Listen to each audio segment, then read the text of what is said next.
Assalamualaikum, halo teman-teman, berjumpa lagi dengan saya di sini. Hari ini kita akan membahas suatu metode yang luar biasa, membahana cetar ya, karena metode ini sangat sering dibicarakan akhir-akhir ini, yaitu metode polymerase chain reaction.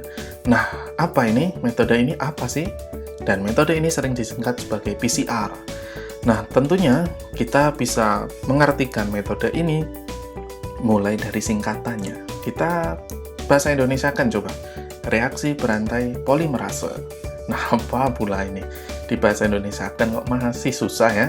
Nah, ini reaksi berantai polimerase berarti ini ada suatu reaksi yang diperantarai enzim polimerase yang dia membuat suatu rantai. Nah, apa rantai ini? Nah, kita bisa terjemahkan lebih panjang lagi, yaitu suatu reaksi enzimatik untuk menggandakan atau mengamplifikasi sekuen DNA hingga kita mendapatkan kopian atau duplikat sekuen DNA target kita miliaran kali. Kalau kita lihat dari definisi ini, reaksi enzimatik, dan di judulnya atau di nama metodenya ada nama polimerase, di mana ini adalah nama enzim. Sehingga kita bisa mengartikan bahwa di sini nanti reaksi dibantu oleh enzim polimerase. Nah, kenapa kita harus menggandakan sekuen DNA target kita? Nah, kita ingat kembali, saat ini kita sedang ada dalam masa pandemi COVID-19. Untuk mendeteksi COVID-19, kita menggunakan PCR, dan yang diamplifikasi, yang diperbanyak adalah materi genetik. Tentunya teman-teman akan menjadi superhero kalau bisa melihat materi genetik virus. Saya juga ingin belajar ke teman-teman. Nah, sayang sekali kita tidak bisa melihat materi genetik si virus. Padahal ini adalah suatu metode yang paling memungkinkan, paling bagus, paling bisa dipercaya untuk menentukan bahwa virus ini ada atau tidak. Tidak hanya virus, tentunya kita tidak bisa melihat DNA dari bakteri, jamur, bahkan DNA mantan kita. Siapa yang bisa, silahkan angkat tangan dan hubungi saya ingin belajar. Nah, metode dari PCR ini terdiri dari 3 tahap utama. Yang pertama adalah denaturasi. Nah, denaturasi tentunya beda dengan naturalisasi ya, ini beda. Pada tahap denaturasi, ini biasanya suhu yang digunakan adalah suhu tinggi, yaitu 94 derajat atau sekitarnya. Pada suhu sekian, untai ganda DNA itu akan terpisah. Nah, ini gunanya kenapa? Kenapa kita memisahkan sesuatu yang sudah bersatu? Jahat sekali kan? Tentunya tidak.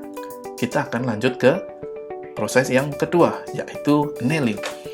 Kemarin kita belajar mengenai primer.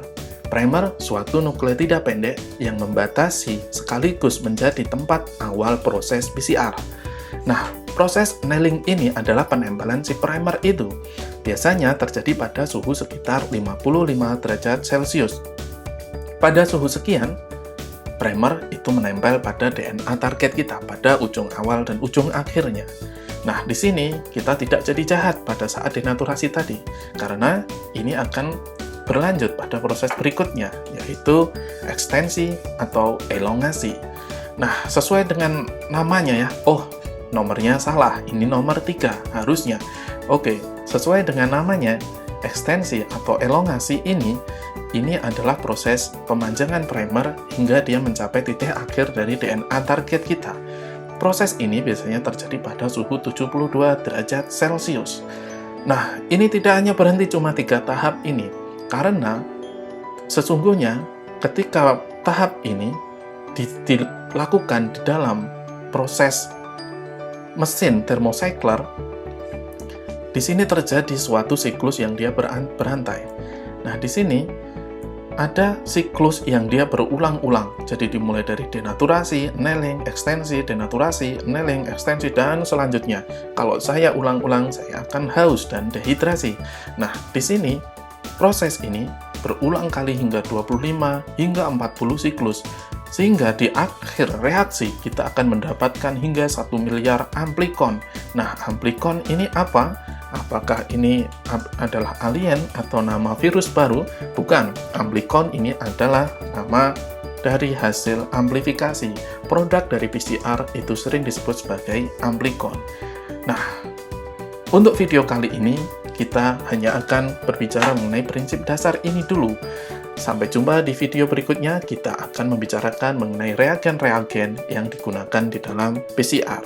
Sekian dari saya. Assalamualaikum warahmatullahi wabarakatuh. Semangat kakak!